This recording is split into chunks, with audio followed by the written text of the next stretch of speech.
Rogue Driver. Time for another video.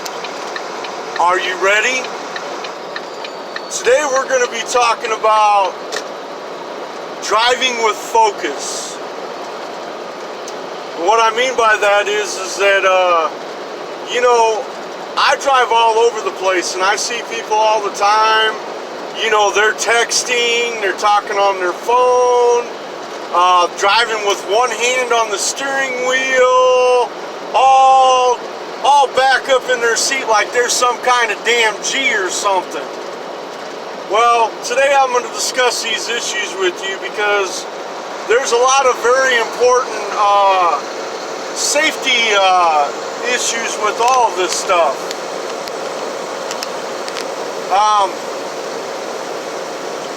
Let's start with driving with focus. Driving with focus means that you're looking straight on the highway when you're driving. Did you know that your vehicle will go wherever you're looking? You ever notice that you're fiddling around with something in your center compartment or something like that, that your vehicle starts veering that direction? That's because your vehicle's going to go wherever you're looking.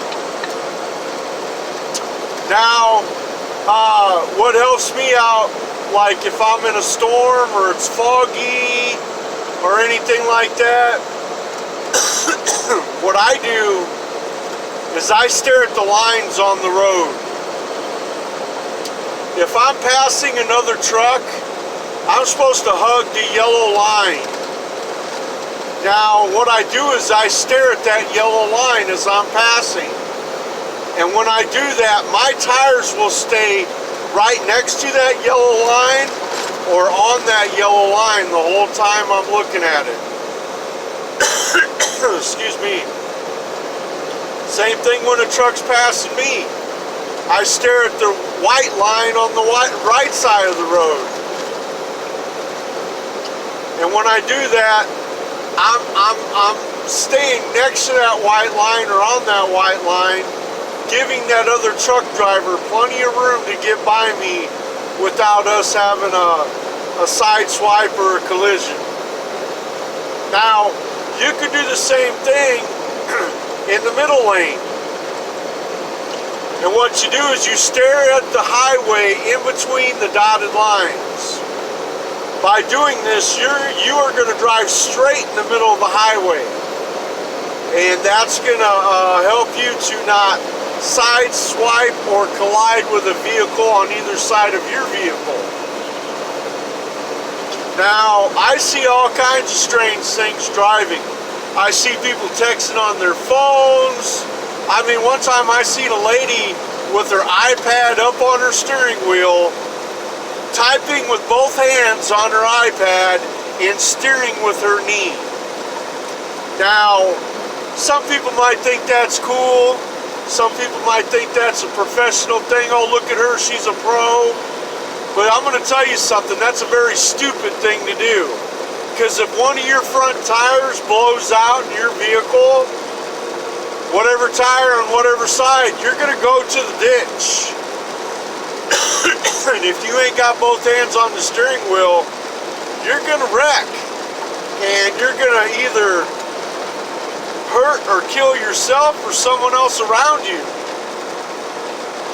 I get tired of hearing these stories about people doing these sort of things, and then they get into a collision with a truck driver, and then they say, oh, well, it's the truck driver's responsibility to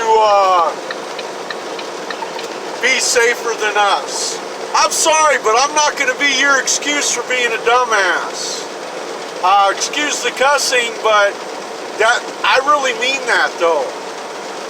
I am not your excuse for you laxing up on your driver's safety. You know what I'm saying? I get people, let's talk about some safety tips for driving a truck. Okay, so I get some people every once in a while, and they want to drive next to my trailer by my rear wheels of my trailer.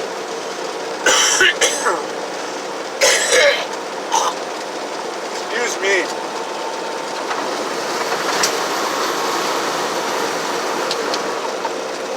Now I want to talk about that. There's two reasons why the most dangerous place you could be driving is next to a semi.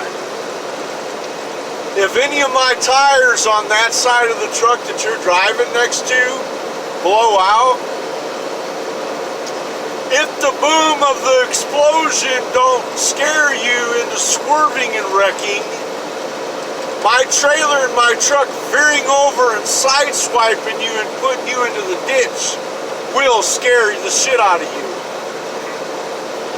Because that's what happens when tires blow. Your vehicle will automatically veer that way because now you got a flat tire that's slower than your tire that's inflated and going down the road. So the most dangerous place you could be driving around a semi is right next to my truck or trailer. I kind of, when my daughter Amber was learning how to drive, I gave her all the tips about driving around trucks. And one of the things that I stress to her the most is you either want to be way far behind the truck driving or you want to be way far in front of the truck driving. You never want to be cruising alongside a semi. I get people all the time that want to cruise right there next to me. And you know, hey, I appreciate your support and how much you love us truck drivers because we're out here shuttling your stuff around so that you can go to the store with your family on a Saturday afternoon and have a glee, glory, jolly good time with your family buying things. We really appreciate that you appreciate us for that. But don't drive next to us. Semi-truck is a dangerous thing to drive next to. I mean, if you really figure out the mathematics of the weight and momentum of a truck, I mean, if I'm going 55 miles an hour weighing 80,000 pounds, it takes me one football field to stop. If I'm doing 70 miles an hour, you might as well want to count that as 2 football fields. Now let's talk about weight and momentum. I mean, weighing 80,000 pounds, going 70 miles an hour, and, you know, being able to stop in 2 football fields, my weight has increased 100-fold as I'm going down the road. So let's say you're stopped in front of me and I hit you. We're talking, when I hit your vehicle that's not moving, my 80,000 pounds just went up 100 times. It's 800,000 pounds of impact that's going to come at you. Might as well just throw a herd of cattle at you. You know, I mean, that's a lot of weight and momentum. That's a lot of force coming at you. On a headlong collision, you know, one vehicle hitting each other from the opposite direction, you might as well times that by 10. There's a lot of force and impact involved in that. So yeah, you know, when you're driving down the road and it's foggy or, you know, the conditions ain't that good, stare at your lines. Your lines on your highway are your friend. And if you stare at your lines, it'll keep you straight going down the road. You know, it'll help you. I use my lines all the time. And I'm a night driver. I like driving at night. So I use them all the time. Anyways, just a couple safety tips for you all. Drive safe, man, and be respectful for the truck driver, man. We're out here trying to do our job. You know, stay out of our way. Let us do our job. Anyways, this is Rogue Driver signing out.